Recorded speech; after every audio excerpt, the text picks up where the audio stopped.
కొన్ని బుద్ధులు ఉన్నాయి, చెప్తా చూడండి, నోట్ చేసుకోండి. కొన్ని మాత్రం చెప్తా, అన్నీ కాదు, చాలా ఉన్నాయి బైబిల్లో.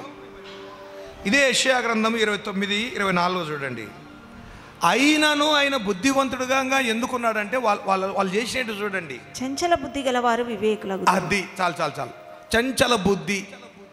ఒక్క నిమిషం. బైబిల్లో రాయబడిన మాట ఏంటంటే చంచల బుద్ధి. ఏం బుద్ధి?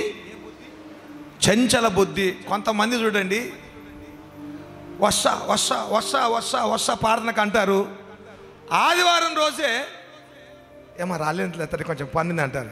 ఏం బుద్ధి నీ చంచల బుద్ధి? ఎన్నిసార్లు మనమే అనం. కొంతమంది బుద్ధి చంచలత్వం ఉంటుంది. బైబిల్లో చూడండి, చంచల బుద్ధి అనేది ఒకటి ఉంది. ఫిలిప్పు 1:15 చూస్తే కలహ బుద్ధి. ఏం బుద్ధి? కలహ బుద్ధి. కలహ బుద్ధి. ఇప్పుడు దావీదును అబిగయేలు ఎదుర్కొన్న వెంటనే ఏం చేయాలి? మా ఆయన నిజంగా అయ్యా ఏసేసేయి, ఎవరు చెప్పినా ఆయన చంపేసేయ్యా అనొచ్చు. కలహం అంటే కలహము. ఇప్పుడు నీళ్ళు కొన్నిసార్లు తాగుతూ ఉంటాం, నీళ్ళు తాగుతూ ఉంటాం. పల్లెటూళ్ళల్లో పశువులకు వెళ్ళిన వాళ్ళు గుంతలలో నీళ్ళు ఉంటాయి. నీళ్ళు కొన్నిసార్లు చేతులకు కూడా అందవు, నోటితో అందించుకొని తాగుతారు. కలకలము రేపితే నీళ్ళు కిందన్న మురుకులు ఏమవుతాయి? పైనకు వస్తాయి. అందుకని ఏం చేస్తారు? మంచిగా చేతులు ఎన్నిక పెట్టుకొని నోటికి అందించుకొని తాగుతారు. కొంతమంది కలహ బుద్ధి ఉంటుంది. అంటే దాన్ని కొన్నిటిని రేపుతూనే ఉంటారు. కలహ బుద్ధి అనేది ఒకటి ఉంది. ఇంకొకటి చంచల బుద్ధి. అంటే ఒక్కసారి ఉన్న బుద్ధి ఇంకొకసారి ఉండదు. ఒక్కసారి ఉన్న బుద్ధి, ఒకటో తేదీ బాగుంటారు, రెండో తేదీ బాగుంటారు, మూడో తేదీకి ఇంకా మనిషి గాడుగా నీదేం బుద్ధి రిట మారిపోయినావు అంటారు చూడండి. కొంతమందికి వారం వరకు బాగుంటుంది బుద్ధి, ఆదివారం బ్రహ్మాండంగా ఉంటుంది బుద్ధి, సోమవారం నాటికి మారిపోయి ఉంటుంది. ఇది ఆ బుద్ధి చంచల బుద్ధి. ఇంకోటి చెప్తా చూడండి. మొదటి తిమోతి రాసినటువంటి మొదటి పత్రిక 5వ అధ్యాయం 21వ వచనంలో విరోధమైన బుద్ధి దేవుడు ఏర్పరచుకున్న సంఘానికి, సేవకునికి విరోధ బుద్ధి. విశ్వాసులకు, అన్నదమ్ముల మధ్య, అక్కజెల్లెళ్ళ మధ్య, స్నేహితుల మధ్య కొన్ని బుద్ధులు ఎట్లుంటాయంటే విరోధ బుద్ధి. మనం ఇంటి పక్కలతో చూడండి, ఎంత బాగా ఉండాలనుకున్నా కడుగు నీళ్ళు పోసింటారు. మనం ఎంత బాగా ఉండాలనుకున్నా అంట్లు మన ఇంటి ముందరనే దోమింటారు. ఆ నీళ్ళన్నీ మన ఇంటి మీదకి వస్తుంటాయి. దీన్ని ఏమంటారు? విరోధ బుద్ధి. చూడండి, చంచల బుద్ధి, విరోధ బుద్ధి, ఇంకా కలహ బుద్ధి. సామెతలు 3:5. అమ్మాయి బుద్ధులు చూడండి ఎట్లున్నాయో. నీ స్వబుద్ధిని ఆధారం చేసుకో. ఇది ఏ బుద్ధి అమ్మా చెప్పాలి? స్వబుద్ధి. ఏ బుద్ధి? స్వంత బుద్ధి. స్వబుద్ధిని ఆధారము చేసుకోకూడదు. ఈరోజు స్వబుద్ధిని ఆధారం చేసుకొని ఎందరో విశ్వాసము నుండి తొలగిపోయారు. సొంత బుద్ధిని ఆధారం చేసుకోండి. ఈరోజు ఎన్నో సంఘాలు ఎందరో విశ్వాసులు సొంత బుద్ధితో, ప్రియ దేవుని బిడ్డలారా, అందుకే స్వబుద్ధిని ఆధారం చేసుకోకూడదు. ఇప్పుడు ఇజ్రాయేల్ ప్రజలు ఏం చేశారంటే, వీళ్ళు చేస్తున్న పని స్వబుద్ధిని ఆధారం చేసుకుంటూ ఉన్నారు. ఇక్కడ చంచల మనస్కులై ఉన్నారు. ఇక్కడ వారు సొంత బుద్ధిని ఏం బుద్ధి చేసుకుంటారంటే చూడండి, యెషయా గ్రంథంలోని 29వ అధ్యాయంలో 15వ వచనం, తమ ఆలోచనలు యెహోవాకు కనబడకుండా లోలోపల వాటిని మరుగు చేయజూచు వారికి శ్రమ. లోలోపల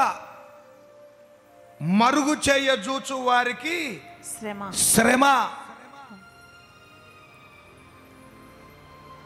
సొంత బుద్ధి, సొంత ఆలోచనలు, సొంత తలంపులు మనస్సులో పెట్టుకొని లోపల మరుగుపరుచుకున్న వారికి ఏమొస్తుందంట? శ్రమ. శ్రమ శ్రమ వస్తుంది. చూడండి, విరోధ ఆలోచనలు, విరోధ బుద్ధి, చంచల బుద్ధి పెట్టుకుంటే శ్రమ. అందుకని 16 చూడండి, అయ్యో మీరెంత మూర్ఖులు, కుమ్మరికిని మంటికిని భేదము లేదని ఎంచదగునా? కుమ్మరికిని మనిషికిని భేదము లేదని ఎంచదగునా? చేయబడిన వస్తువు దాన్ని చేసిన వాని గూర్చి ఇతడు నన్ను చేయలేదని అనవచ్చునా? రూపింపబడిన వస్తువు రూపించిన వాని గూర్చి ఇతనికి బుద్ధి లేదనవచ్చునా? ఇతనికి బుద్ధి, చూడండి, ఇతనికి బుద్ధి లేదని చెప్పవచ్చునా? ప్రియ దేవుని బిడ్డలారా, వీళ్ళంతా ఇజ్రాయిల్ ఏం చేస్తున్నారంటే, ఇక దేవునినే తప్పు పడుతూ ఇక చెప్పకనే చెప్తున్నారన్నమాట. అందుకే దేవుడు వారి హృదయ రహస్యాలను ఎరిగి, దేవుడా నువ్వు ఎలాంటి వారిని నియమించావు, తప్పు నీదే. చూడండి అని చెప్తూ 21వ వచనం, కీడు చేయ యత్నించుచు ఒక్క వ్యాజ్యమును బట్టి ఇతరులను పాపులుగా చేస్తారంట. ఒక్క వ్యాజ్యమును బట్టి ఇతరులను కూడా పాపులనుగా చేయొచ్చు. చూశారా, ఇతరులను పాపులనుగా చేస్తారంట. ఇక నువ్వు కూడా మందిరం ఎందుకు, ఇక నువ్వు కూడా వాక్యం ఎందుకు, నువ్వు కూడా బల్ల ఎందుకు, నీవు కూడా సహవాసం ఎందుకు? ఒక్క వ్యాజ్యమును బట్టి. చూడండి దేవుడు ఏమి న్యాయము అని చెప్పి ఇజ్రాయేలీలు చూడండి, కీడు చేయ యత్నించచ్చు ఒక్క వ్యాజ్యమును బట్టి. ఒకటే, ఇంకా ఏముండదు, నువ్వు ఎన్నన్నా చెప్పు, మనసులో ఒకటి ఉంటుంది, బయటికి మాత్రం ఏమీ లేదు అని చెప్తుంటారు. ఇక ఏముండదుగా, ఒక్క వ్యాజ్యమును బట్టి అనేకులను పాపులనుగా చేస్తూ గుమ్మములో తమను గద్దించు వానిని. అది వాళ్ళ పరిస్థితి ఏంటంటే, గుమ్మములో తమను గద్దించు వారిని పట్టుకొన వల్లని పట్టుకొన వల్లని ఉరి వడ్డుచున్నారు. మాయమాటల చేత నీతిమంతుని పడద్రోయు వారు నరకబడుదురు. మాయమాటల చేత నీతిమంతుని పడద్రోయు వారు. చూడండి, గుమ్మములో తమను గద్దించు వారిని పట్టుకొనడానికి చూస్తారంట. ఒక్క వ్యాజ్యమును బట్టి అనేకులను పాపులుగా చేస్తున్నారంట అక్కడ ఆ ప్రజలు. అందుకే ఏమంటాడంటే, ఇదిగో అనేకులు పాపులై బలహీనైపోతూ ఉన్నారు. అయితే దేవుడు ఏమంటాడంటే 22వ వచనం, అందుచేత ఇదిగో చూడండి, ఒక్క వ్యాజ్యము చేత అనేక మంది పాపులైపోతున్నారు. గుమ్మములో గద్దించు వారిని పట్టుకొన్న వాళ్ళని ఉరియొడ్డుచున్నారు, మాయ మాటల చేత నీతిమంతులని పడద్రోయాలను చూస్తున్నారు. అందుచేత కాబట్టి ఇందుచేత నేను ఏం చేస్తాను దేవుడు అంటున్నాడు. ఇందుచేత అబ్రహామును విమోచించిన యెహోవా, అబ్రహామును విమోచించిదిగో నా రక్తముతో కొని నా రక్తముతో కడిగిన బిడ్డలను నేనేం చేయబోతున్నానంటే 24వ వచనం, యాకోబు చంచల మనస్కులు, చంచల బుద్ధి గలవారు వివేకులు. ఇదిగో మీరు అంత తర్వాత చదువుకోండి, 22, 23 తర్వాత చదువుకోండి. అందుకే నేను వారిని ఏం చేయబోతున్నానంటే, నేను విమోచించిన వారు కొంతమంది చంచలత్వం కలిగి ఉన్నారు. ఆ చంచల బుద్ధి గల వారిని వివేకులనుగా చేయబోతున్నాను.